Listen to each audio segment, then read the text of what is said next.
welcome to Computer ReApplied's Research Meets You. Here we discuss the latest ongoing research, and we're excited to have Dr. Shanon Casperson on today, and she will be discussing with us her study, a mobile phone record app, to digitally capture dietary intake for adolescents in a free living environment. Dr. Shanon Casperson, would you mind giving us a brief introduction of who you are and where you're from? Okay, well, I'm currently in Grand Forks, North Dakota. I'm originally from Florida, made my way through Texas. That's where I got my education. So I've got a degree in nutrition, exercise science, and then my PhD is technically in cell biology. So very mainly skeletal muscle metabolism. Very focused on nutrition and exercise and health. So coming up to the Grand Forks Human Nutrition Research Center, I've very much been focused on whole body metabolism. So how do the foods we eat impact how our body uses those nutrients? And of course, part of that is understanding what people eat. So yes, we do control feeding studies to where we know exactly what we're giving them, but you can't always do that. And you need to be able to understand what people eat and how they eat, and then try and figure out, okay, what's going on in the body? How's the body using those nutrients? Very cool. So it looks like you need to be collecting data, and specifically dietary data. So is that what kind of inspired the development behind the food logging app that you use on this study? It was back, this is a little bit older study. When we first started, there wasn't a whole lot out there. And specifically, there wasn't anything looking at adolescents.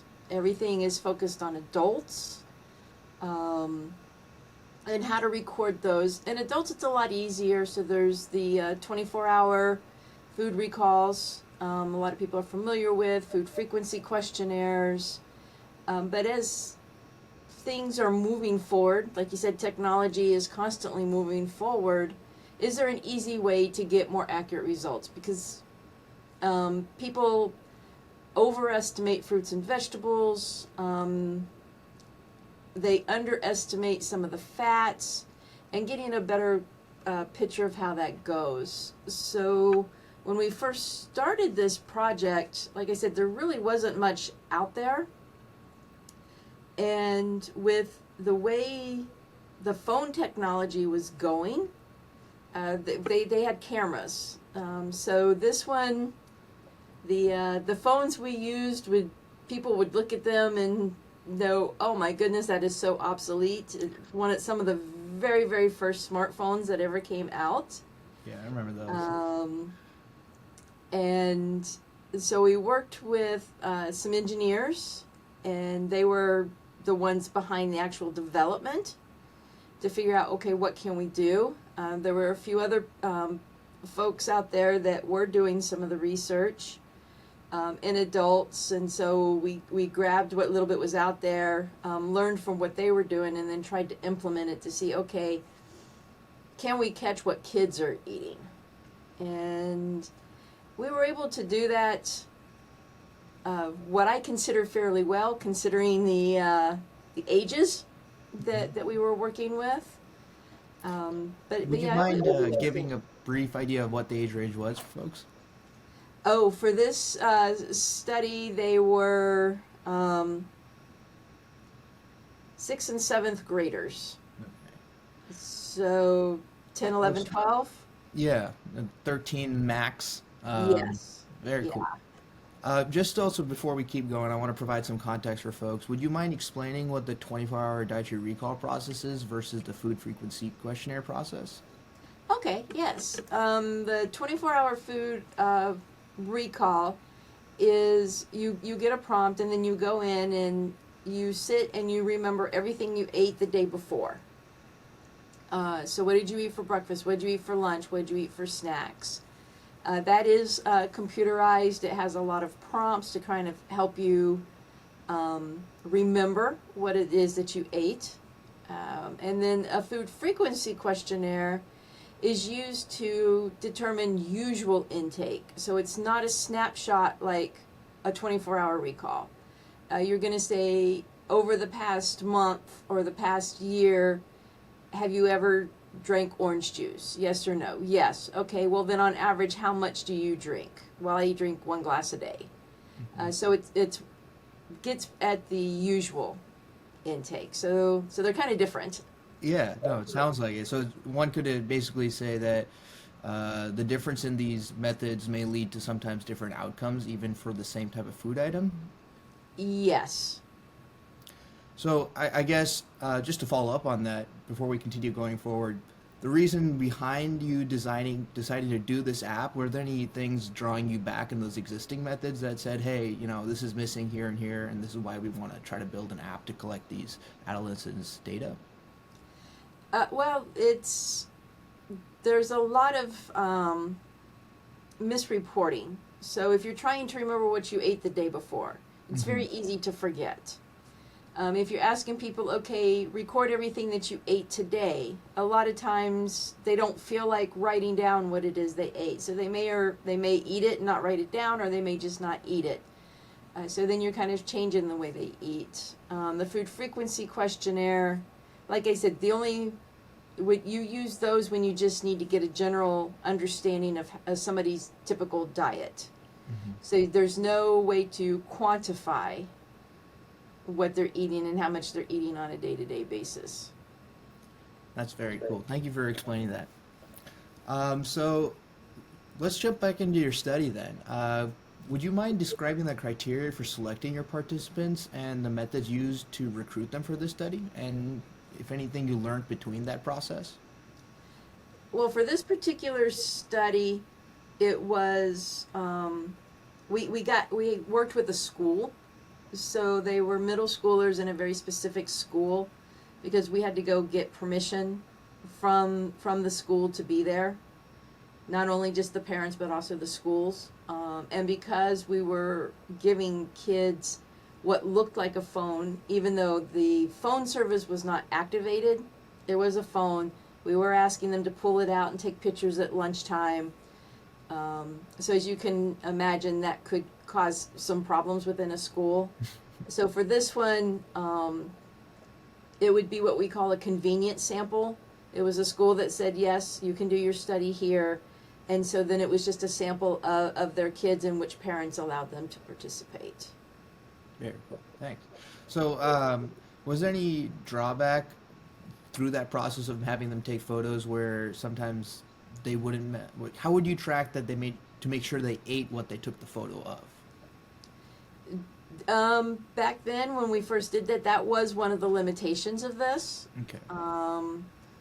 Is how much of it did they eat? They were really good at taking a picture of what they were going to eat. So the pre-eating photo. Mm-hmm. But remembering to take that photo after they ate, so we saw the dirty dishes, Mm-hmm. that was a little bit more. Mm-hmm. So the error rate with that one was a little greater. Gotcha.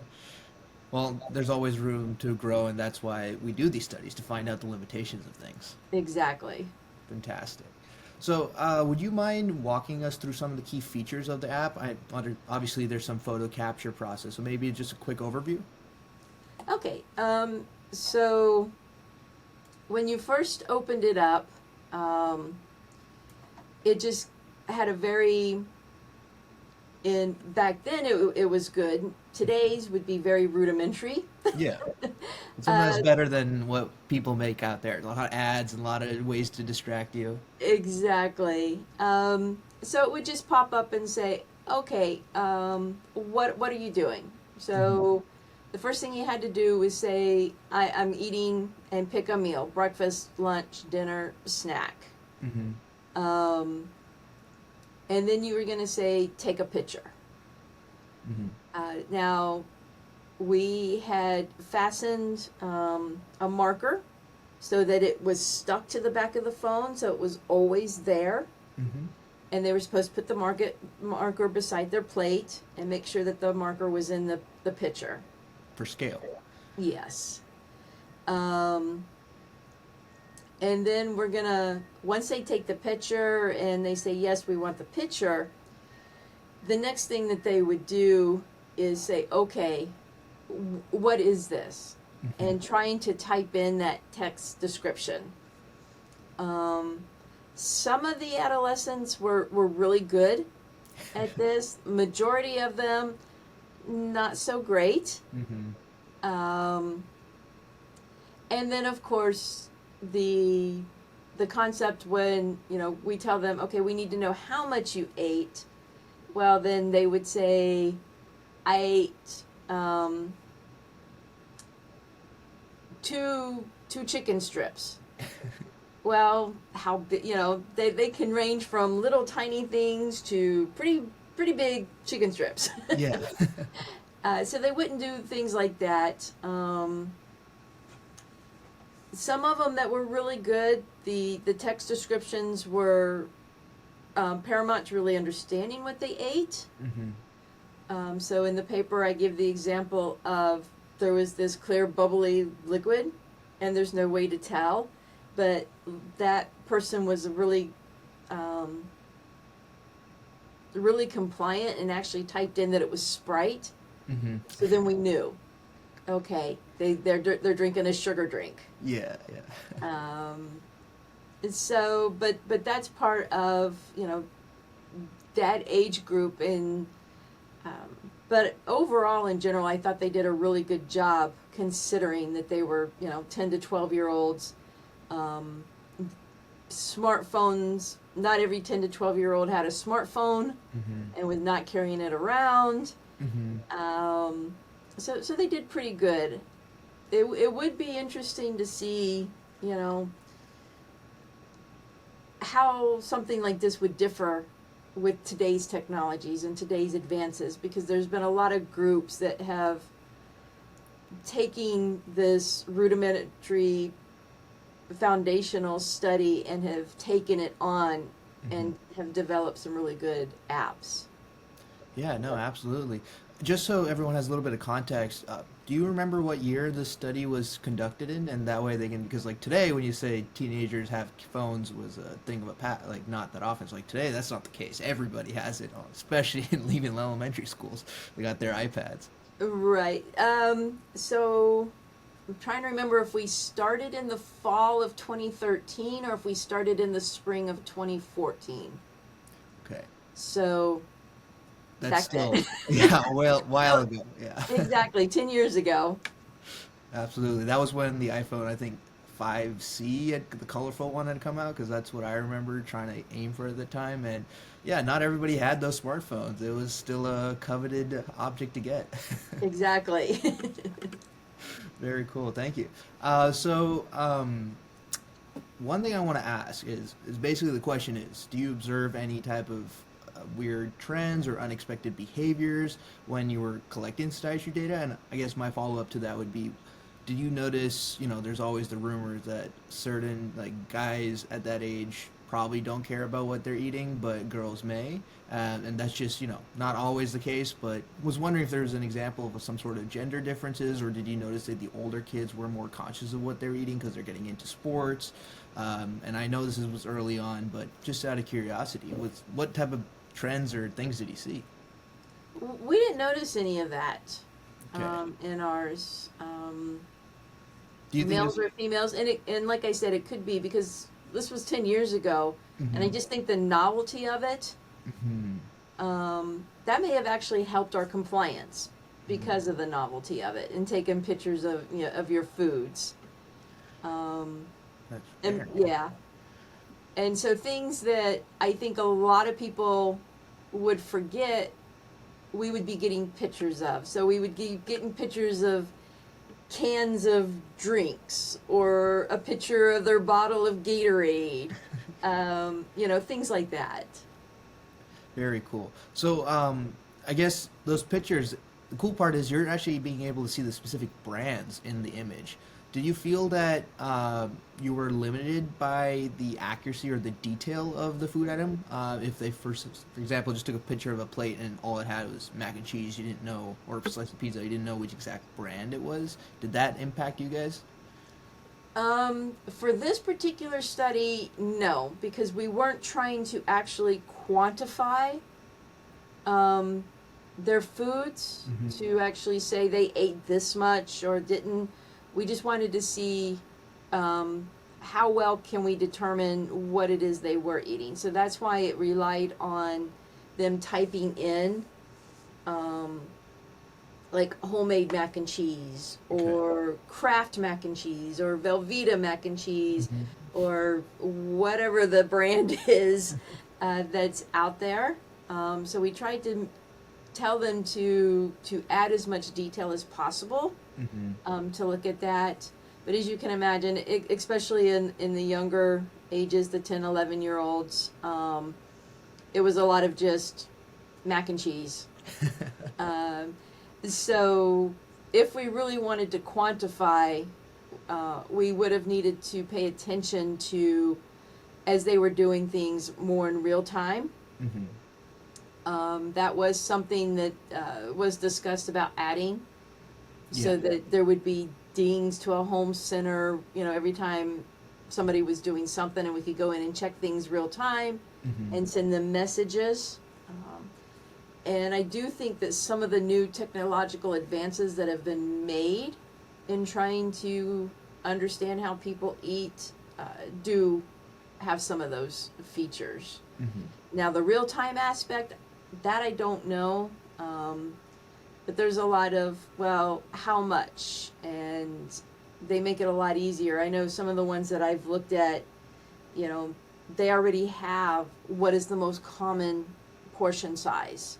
Mm-hmm. So, you scan this one, you couldn't scan a QR code, but you can scan the QR code and you're eating some ice cream and it automatically knows that, the typical serving for that is 2/3 of a cup.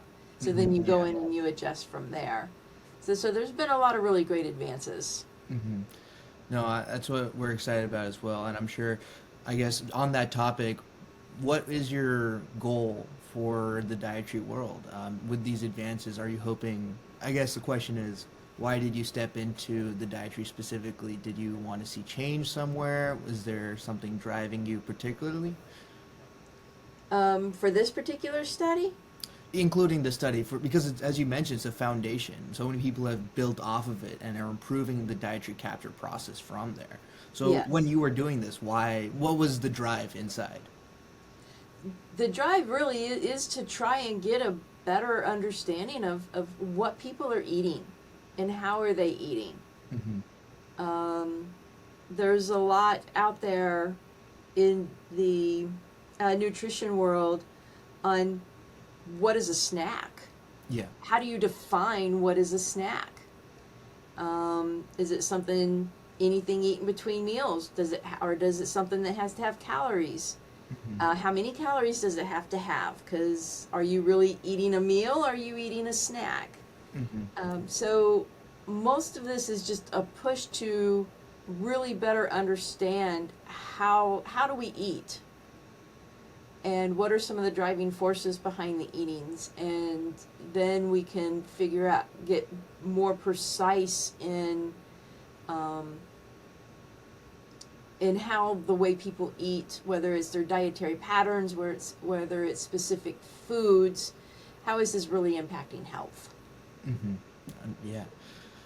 How is this impacting health? Like, that's the big question. It's a sad, sad state that it's not really that looked upon when almost all the other tests are done where you have blood draws, you know exactly what counts and stuff like that, but no one knows exactly what you're eating, and that's a big issue today. Well, and it's a very complicated issue. I mean, we don't eat the same day to day. Mhm. We have to have food to survive. We can't survive without it, and so yeah, it's a very complicated question. Yes, it is.